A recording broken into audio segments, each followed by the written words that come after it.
नमस्कार, जय जो जय शिवराय. आज आम्ही चाललो आहोत माजलगाव तालुक्यातील डेपेगाव येथे अखंड हरिनाम सप्त्याच्या दिशेनं.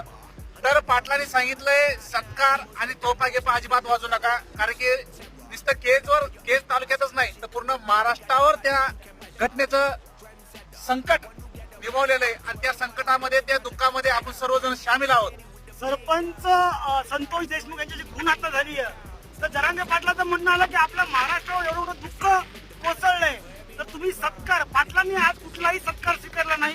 पाहू शकता आमचे लाईव्ह सुद्धा बंद आहेत, कारण की पाटलांनी म्हटलं की एवढं मोठं दुःख संकट आपल्यावर आहे आणि आपण खुशी कशी साजरी करायची, तर आमचे कॅमेरे बंद, सत्कार बंद, फक्त आम्ही हरिनाम सत्काराचं दर्शनाला चाललो. खरंच प्रत्येक चौकामध्ये प्रत्येक घरातली माता माऊली माजलगाव तालुक्यामध्ये सत्काराला उभी होती. प्रत्येक जण तोफाचे बार उडवणार होतं, पण पाटील म्हणजे अजिबात कोणी सत्कार करायचा नाही, कोणी तोफा वाचायचा नाही. संतोष देशमुख